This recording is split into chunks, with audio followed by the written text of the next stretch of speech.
Goobertown Hobbies. Welcome to Goobertown. Hello, and welcome to episode 2 of Goobertown Roulette. I'm your host, Brent, and I'm about to roll some dice to decide what I'm painting tonight. Let's get to it. The rules of Goobertown Roulette. First, I roll off to see what style of paint I'm doing, speed paint, technique challenge, etc. And then I roll off to see what the primary and secondary color will be.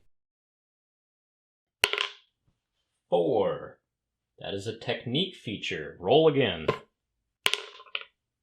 3. Oil paint. Alright. I'm about to paint up a mini with oil paint. And the colors I'll be using.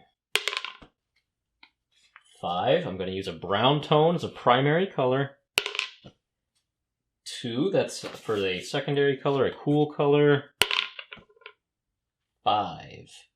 Alright. So I need to use a brown tone, and I need to use blue-green as a secondary color. Using oil paints. But what mini will it be? Here's the fun part. You.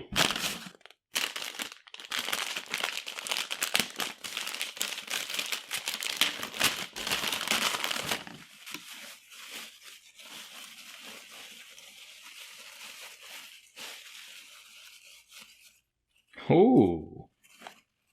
This, I believe, is a zombie. Alright, let's get to it. Here's the model that I drew. I need to figure out a paint scheme that uses brown and blue-green. In my mind, everything this guy is wearing is what he was wearing before death, and then he was reanimated from a battlefield. So I am seeing that all the chainmail and the helmet could be very rusted out. A lot of brown, red-brown for rust on there. Also, I am imagining him standing up from a battlefield, so it could be a lot of mud there as well. For the blue-green, that's a good zombie skin tone, I think. He's also wearing a cloth tabard, and if I wanted to, I could make that blue-green as well.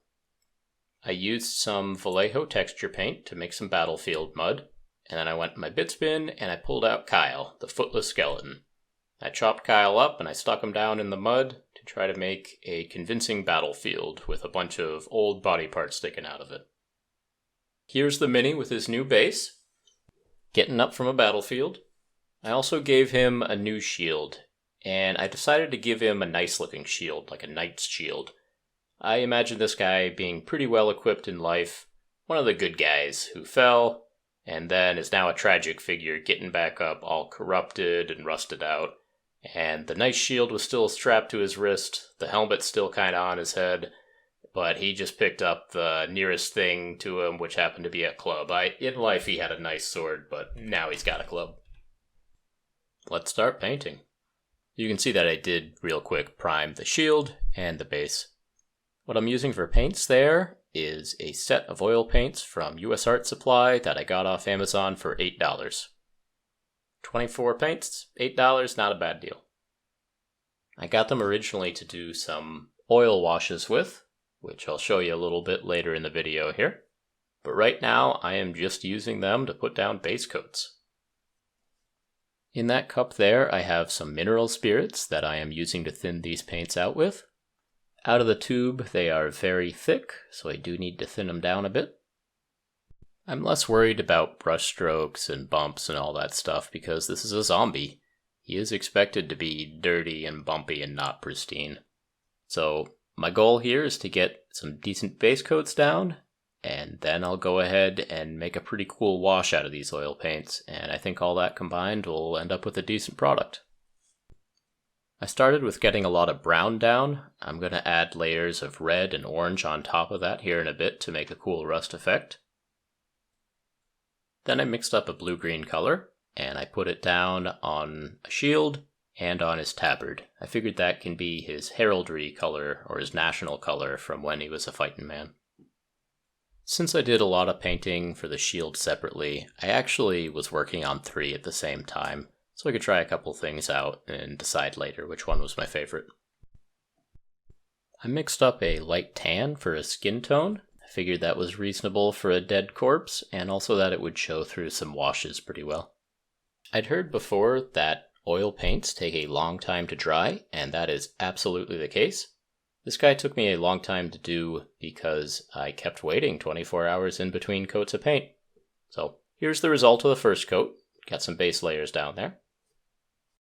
Here we are on the next day, and I am putting down some cool rust effects, putting some red and some orange over that brown layer. I've got a piece of foam here that I pulled out of an army transporter, holding it with some tweezers and dabbing it in paint and dabbing it on the model.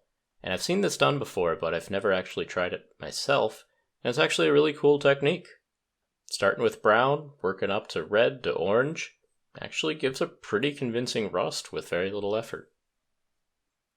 This paint set did not have any true metallic colors. I know that when some people do this rust effect, one of the last colors they'll put on there is a little bit of steel or iron to show that maybe the rust got chipped off or there was a little bit of that metal left in its pristine form. And that's a cool effect also, but I didn't have access to a true metallic. So I just decided to make everything real brown, real dirty, either really rusted out or muddy. Something I want to talk about here is that I'm reusing a lot of colors between the zombie and the base that he's standing on. I'm purposely making him look a lot like the base for a thematic reason. This is a zombie that I'm making. In my mind, he recently stood up from the battlefield. Until just a little while ago, he was another rotting corpse laying next to Kyle the skeleton there. Just part of the scenery. I'm not making a character here. He does not have charisma, he does not have a thought in his head, he does not have a personality. He stood up from the ground. He's being controlled by dark magic, but he is just dead flesh. Just a thing.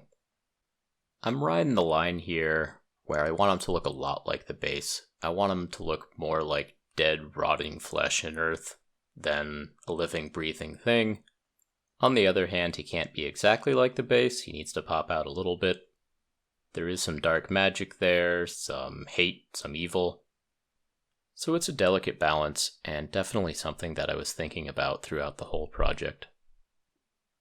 Right now I'm putting some wounds on the model. He has a broken jaw, so I'm putting bloodstains down the front of his tunic. He also has some open wounds or rotting, festering areas on his leg and his arms. So I'm putting some red and some purple down in those areas, which should look pretty cool after the wash step. Here's the result after the second day of painting. Not that it actually took that long to paint, but letting the paint dry did take a pretty long time. At this point, he's looking pretty cool. I'm liking the base, I'm liking the rust effect, I'm liking some of the skin. This is the first point in time where you could just say, I'm done, we got a zombie. So the look of this model is going to change a fair bit as I experiment with washes and pigments. So I wanted to call this out as one moment in time where he has a cool look, and then we're going to go forward and give him some more cool looks. The next step was an oil wash. So you can see that I have given this whole model a gloss coat to make the wash flow and not dissolve the previous layers of paint. And to make these washes, I just take that oil paint and really thin it down with those mineral spirits. Made a blue wash for the skin, trying to get another way to get that blue-green onto the model. Again, using that wash to differentiate from the base just a little bit, but still have that be nasty, nasty dead flesh. So this type of oil wash over a gloss varnish is a pretty common technique, and it's pretty cool. It really does slide very nicely over the high points and color the recesses, and it looks pretty good. I also made myself a green wash for the flesh, and a black wash that I used in several places on the model. You can see that I strapped a different shield to him, and I'm playing around with the rust effects there. I want some of that good guy blue-green to show through, but still be pretty rusted over. I tried to put some moss green on Kyle the skeleton, the rest of the base. Again, just playing around with how distinct to make the zombie from the base he's standing on. It didn't really turn out looking like moss, though. It just kinda looked like the shades of green on his flesh and on his tabard, so I'm not super happy with that choice. Here we are at the end of day 3, and you can see I put a couple of tufts of grass on there. And this is another point in the model's life where he looks decent, where you could call this a done model, but definitely very different from where he was at after day 2. Here we are in session 4, and I've decided that I really don't like how the green carries from the moss of the base to the blue-green tabard to the blue-green zombie skin. It all looks the same, it looks too much the same.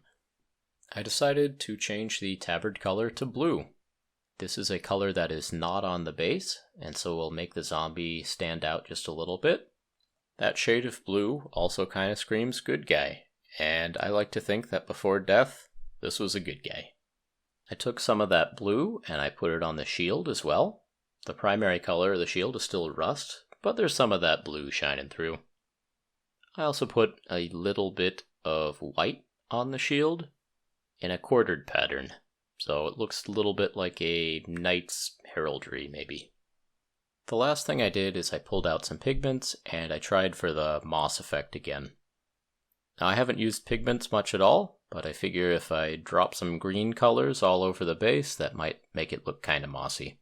The pigment moss definitely looks better than when I tried to just put green oil paint down, so we'll keep it. Also, thematically, you could make the argument that there is a thin layer between death and undeath here, and the zombie standing on the undeath side of things, so I think it looks okay. Here again, taking the model to another acceptable place. This is also a place that we can call the model done, and indeed is where I did call the model done. Here's the zombie in his final form after a coat of spray matte varnish. He looks okay. He's got the dark, depressing theme that I was kind of going for there. Unfortunately, that means that the model as a whole is a little bit drab and depressing. That's alright. This Goobertown Roulette was a technique challenge. I challenged myself to use a bunch of techniques I hadn't used before. Oil paints, that rust effect, and pigments. All things that I was building some skills with today. This was absolutely a success.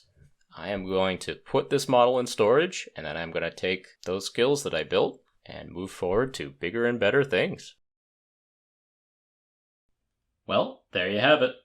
All in all, this wasn't my favorite model, but I do think I achieved the theme that I was going for, and it was a great excuse to try out a bunch of techniques that I don't use often.